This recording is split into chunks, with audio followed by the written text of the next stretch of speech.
अस्सलामुअलैकुम दोस्तों, कैसे हैं आप सब? उम्मीद है खैरियत से होंगे।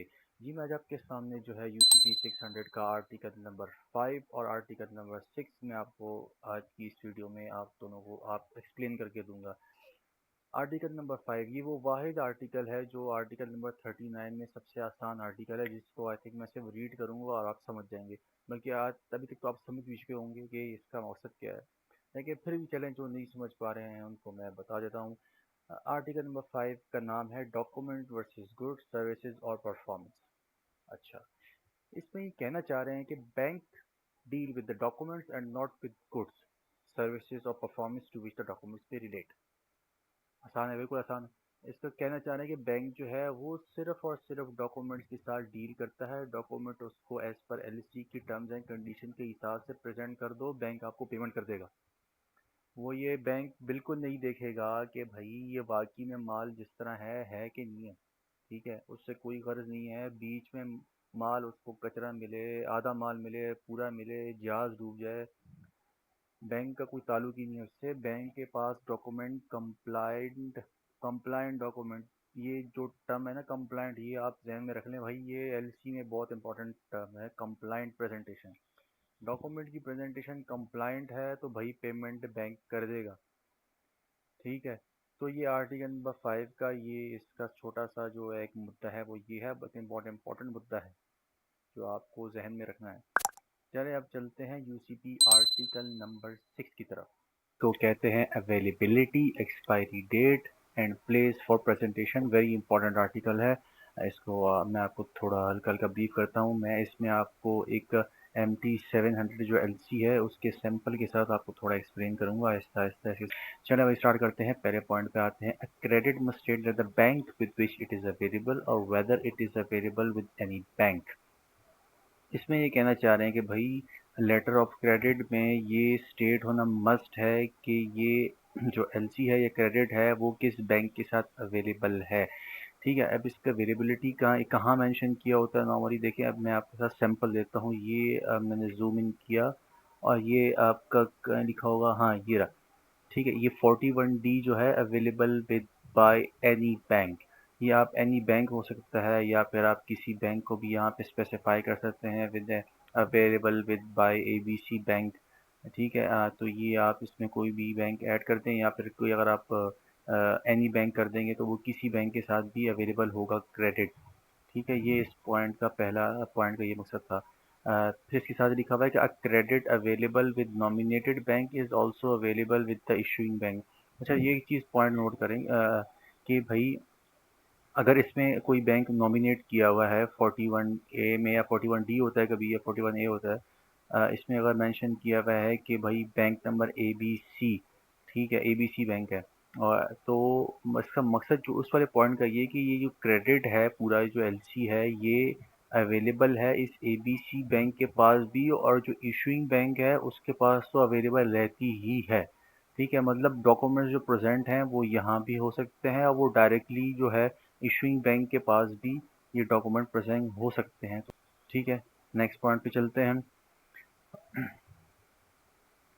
A credit must state whether it is available by side payment, deferred payment, acceptance और negotiation।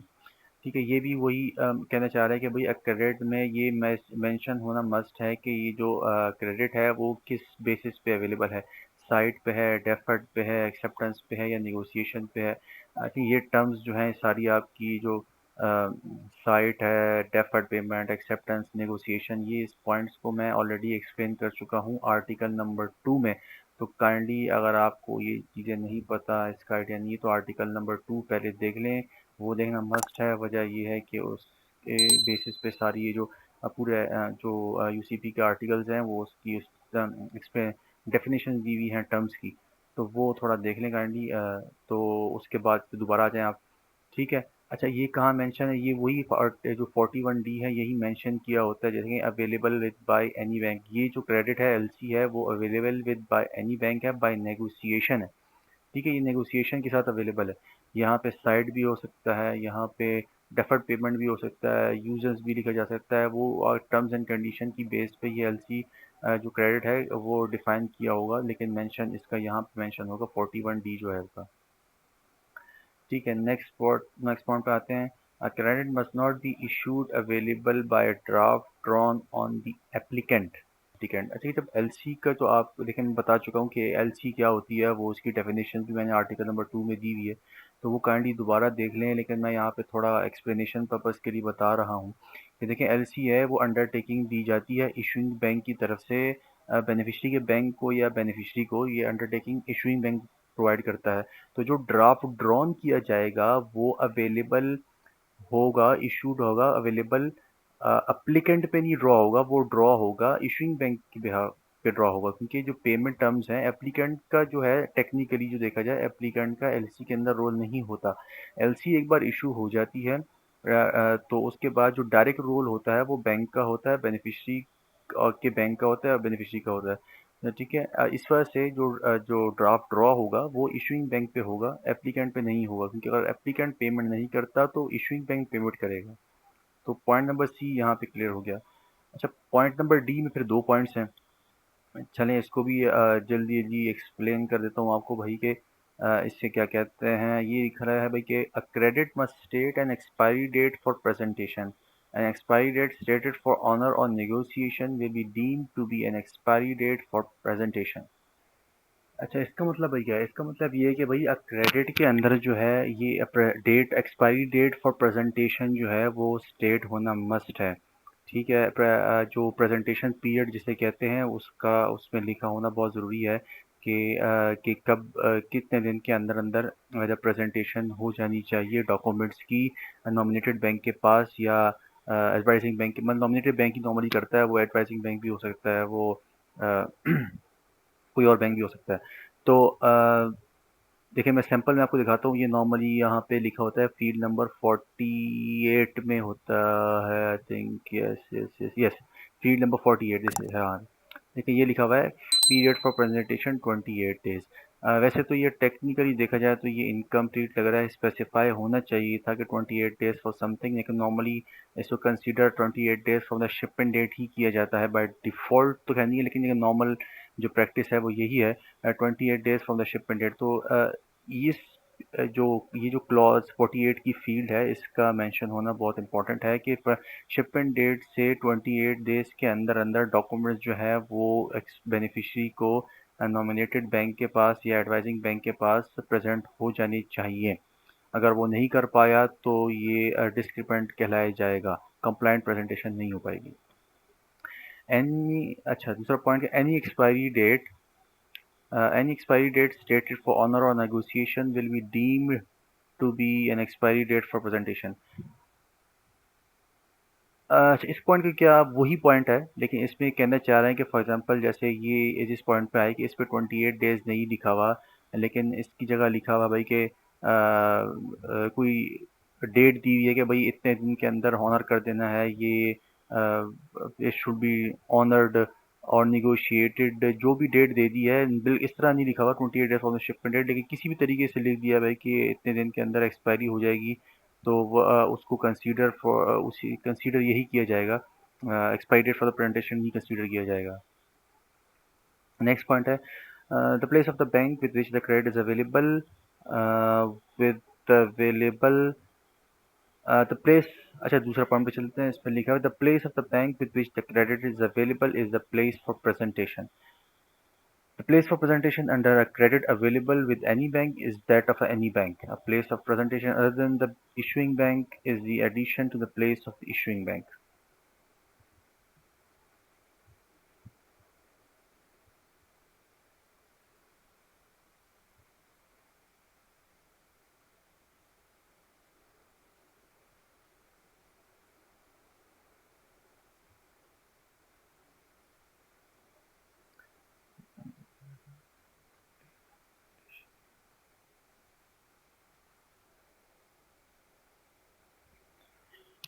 देखिए इस सेकंड पॉइंट का भी इजी है, कोई इतना मसला नहीं है, पहले भी डिस्कस हो चुका है। ये दोबारा मैं आपको बता देता हूँ। देखें पहले सेंटेंस पे जाते हैं, the place of the bank with which the credit is available is the place for presentation. ठीक है, अब इसमें ये कि जहाँ पे वो क्रेडिट अवेलेबल है, चले मैं आपको ऐसी पे ले जाता हूँ। ठीक है, अब जिस पे लिखा हुआ है कि किधर गया, ये रहा, अवेलेबल विद बाय। इसमें लिखा 41D में लिखा हुआ है कि available with by any bank. अब इसका मकसद ये हुआ कि available with by any bank है, किसी भी बैंक में वो डॉक्यूमेंट प्रेजेंट कर सकता है, लेकिन उसमें एक 31D की फील्ड है जिसमें लिखा हुआ है कि date and place of expiry 31 अगस्त 2012 इन यूएसए। तो इसका मकसद ये हुआ कि भाई अवेलेबल विद एनी बैंक है, लेकिन यूएसए के अंदर किसी भी बैंक में प्रेजेंट कर सकता है डॉक्यूमेंट। क्लियर हो गई ये बात? दोबारा बताता हूँ। फॉर एग्जाम्पल यहाँ पे लिखा हुआ है कि एबीसी बैंक, लेकिन ये एबीसी बैंक है वो यूएसए के अंदर ही होना चाहिए जिसको ये डॉक्यूमेंट प्रेजेंट होगा। ये जो फर्स्ट जो एक लाइन है इसका आपको ये है। सेकंड में the place for presentation under a credit available with any bank is that of any bank.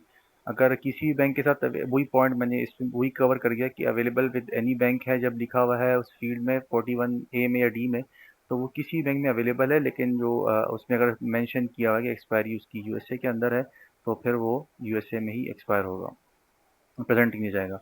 A place for presentation other than a place for presentation other than the bank in addition to the place of the issuing bank. अच्छा, मैंने थोड़ी देर पहले ही आपको बताया कि भाई जो issuing bank जो होता है वो हमेशा अवेलेबल विद बाई ही रहता है कि उसमें कभी भी प्रेजेंट कर सकता है डॉक्यूमेंट। लेकिन उसके अलावा अगर 41D में कोई मेंशन किया हुआ है तो वो in addition to the issuing bank है, कि मतलब इशूइंग बैंक के अलावा किसी बैंक में आप प्रेजेंट कर सकते हैं, तो वो अवेलेबल विद बाय जो उसमें मेंशन किया होगा, या एनी बैंक है या कोई बैंक दिया हुआ है तो उसमें आप करेंगे तो वो इसकी एडिशन हो जाएगी। क्लियर हो गया सर ये पॉइंट? नेक्स्ट पॉइंट पे चलते हैं। Accept as provided in sub article 29A a presentation by or on behalf of the beneficiary must be made on or before the expiry date as provided in sub article 29A। इसको फिलहाल आप छोड़ दें। इसको बाद 29 का जो article है उसमें जो पॉइंट ए है वो मैं आपको फिर एक्सप्लेन कर दूंगा और इसके साथ लिंक कर दूंगा कि इसमें क्यों कहना चाह रहा था। लेकिन जो नेक्स्ट पॉइंट आते हैं वही सेल्फ एक्सप्लेनेटरी है। Presentation by on behalf of the beneficiary bank must be made on or before the expiry date. इसमें ये कहना चाह रहा है कि जैसे मैंने आपको बताया कि भाई एक्सपायरी डेट है या प्रेजेंटेशन पीरियड है। एक्सपायरी डेट इसने लिखा हुआ है कि 31 अगस्त 2012 इन यूएसए, और यहाँ पे अगर इसने लिखा हुआ है कि पीरियड ऑफ प्रेजेंटेशन है 28 days from the shipment date normally होता है। अब इसमें क्या कहना चाह रहा है कि अगर 28 डे जो है, जो एक जिस दिन एक्सपायरी होनी है, डॉक्यूमेंट जो है वो उस दिन भी प्रेजेंट हो सकता है। ठीक है, या 28 डे पे, या अगर 31 अगस्त के वाले डेट आ रही है एक्सपायरी की, उस डेट पे भी इसको वो डॉक्यूमेंट प्रेजेंट कर सकता है। तो ये इस क्लॉज के अंदर ये एक्सप्लेन किया गया है। ठीक है, ये सिंपल जो आर्टिकल नंबर 6 था वो मैंने एक्सप्लेन कर दिया है। कोई चीज़ आपको पॉइंट इसमें समझ नहीं आया आर्टिकल नंबर 5 में और आर्टिकल नंबर 6 में, तो काइंडली मुझे कमेंट में लिखें, उसको ज़रूर लिखें, ताकि हो सकता है कि यार मेरा भी फ़ायदा हो जाए अगर आपको क्योंकि हर इंसान गलती। अगला आर्टिकल मैं आपको आर्टिकल नंबर 7 बताऊंगा। थोड़ा आपको ग्लिम्स दे देता हूँ इसका। इशूइंग बैंक की अंडरटेकिंग है, इसके तकरीबन ABC 3 पार्ट्स हैं। 3 पार्ट्स के अंदर फिर तीन मुख्तलिफ एक्सप्लेनेशन दी हुई हैं। इंशाल्लाह मैं आपको बहुत जल्द इसकी वीडियो भी फाइनल करके दे दूँगा। अल्लाह हाफिज़।